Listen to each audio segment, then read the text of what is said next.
다 같이 포럼 사회적 협동조합에서 배워가지고 내가 이만큼 지식과 기술과 그 다음에 또 경험, 그 다음에 어떤 그 포트폴리오 결과물들을 만들어낼 수 있는 그런 강사로 이제 변화가 되는. 맨 오른쪽에 보면은 굉장히 큰 날개의 나비를 제가 일부러 만들어 놨습니다. 왼쪽에 보면 이제 그 꽃밭에 그 나비의 애벌레죠. 애벌레가 이제 숨어 있다가 꼬치 속에 들어가서 이제 빠져나오면 이렇게 큰 날개를 가진, 그래서 전국을 호이호이 날아다니면서 이 챗GPT에 관한, 그러니까 생성형 인공지능에 관한 강의를 할 수 있는 분들이 됐으면 좋겠습니다.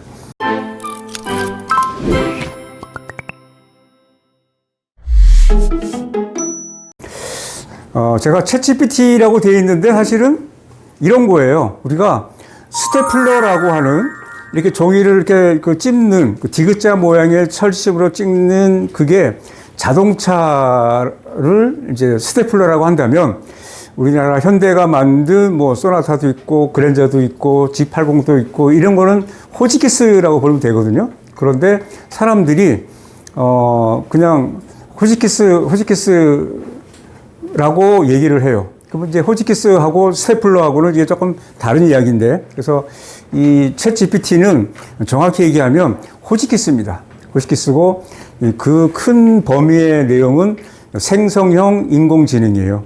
생성형 인공지능, 그 제너레이티브 AI라고 이렇게 해야 되는데, 워낙에 챗 GPT가 먼저 치고 나오다 보니까 생성형 인공지능을 그냥 뭉뚱그려서 챗 GPT라고 하는데, 오늘 이제 그 내용 말씀드리면 챗 GPT도 생성형 인공지능의 한 종류고, 그 다음에 이 챗 GPT의 기술적 기반은, 이거는 구글이 더 먼저 연구를 하고 있었어요. 그런데 자기네들은 검색 엔진으로 돈을 잘 버니까 이거 공개를 안 하고 있었거든요. 그래서 검색 엔진 시장에 93대 3으로 구글은 전 세계 마켓 시장의 93%를 차지하고 마이크로소프트의 빙이라고 하는 게 3%를 차지하고 있는 와중에 이거 안 되겠다. 그래갖고서 약 20%의 결함이 있음에도 불구하고 챗 GPT가 확 문을 열었어요. 열면서 사람이 소심하게 이렇게 단서를 달았어요. 아, 우리 생성형 인공지능을 만들었는데 오류가 있을 수 있으니 참고 봐주세요라고 이렇게 단서를 붙여가지고 공개를 했어요. 그게 챗GPT 3.5예요. 그래서 작년에 이제 12월 1일 날 발표를 했고요. 그러다 보니까 이게 구글이 자기네들이 갖고 있는 기술의 이름은 트랜스포머라는 그런 기술입니다. 이 기술을 가져다가 얘네가 먼저 뻥 터뜨렸네? 그래가지고 부랴부랴 이제 자기네들이 연구하고 언제 터뜨릴까라고 하고 있던 것들을 이제 문을 열어서 공개를 했습니다. 그게 바드라고 하는 거예요.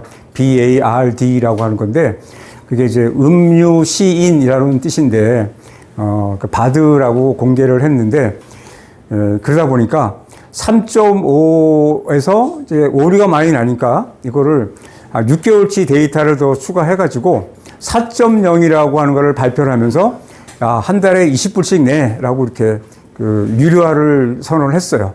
3.5는 약 20% 정도의 오류가 있는데 4.0은 한 15% 정도 오류가 있고요. 그 오류를 그러니까 80%를 정확히 맞추고 20%에서 15% 오류 내는 데까지는 돈을 갖다가 부어서 했는데, 그 다음에는 1% 오류를 줄이는데 그 돈 갖다가 붓는 게 끝없이 들어가는 중이에요. 그래서 최근에는 야, 이거 이렇게 계속 돈 들어가다가는 이거 한 2년 3년 하다가 우리 문 닫겠어 라고 하는 그런 위기감이 들 정도로 구글은 유튜브로 돈을 벌고 검색으로 돈을 버는데, 이 생성형 인공지능 챗GPT는 한 달에 20불을 받아도 이게 적자가 계속 지금 늘어나는 중에 있어요.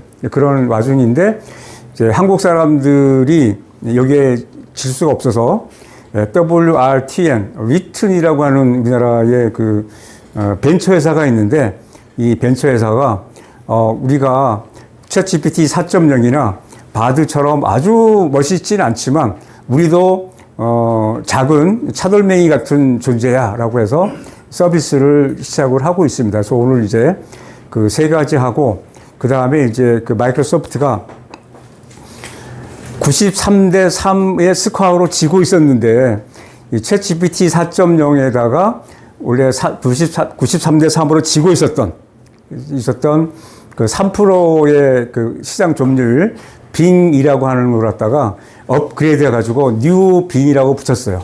그래가지고 오늘 이제 드릴 말씀이 챗GPT 3.5, 4.0 하나 하고 두 번째 이제 구글에서 만든 바드, 그다음에 세 번째 우리나라의 벤처가 만든 리튼, 그다음에 이제 마이크로소프트가 지네들 원래 했던 빙에다가 이 챗GPT 4.0을 붙인 뉴 빙 이렇게 쭉 말씀을 드리도록 하겠습니다.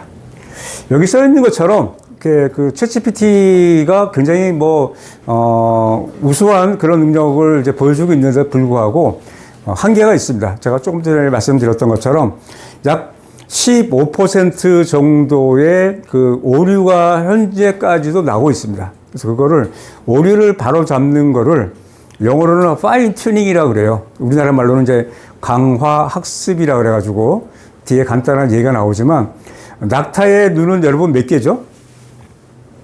낙타의 눈. 두 개죠. 예. 사람 발바닥에 눈은 몇 개 있을까요? 발바닥에 눈이요? 예, 사람 발바닥에는 눈이 없는데 처음에는 물어보면 이 친구가 네 개요 이랬어요. 그게 오류거든요. 전 세계에 어떤 문헌을 뒤져봐도 사람 발바닥에 눈이 몇 개 있는지 써놓은 문헌은 없어요.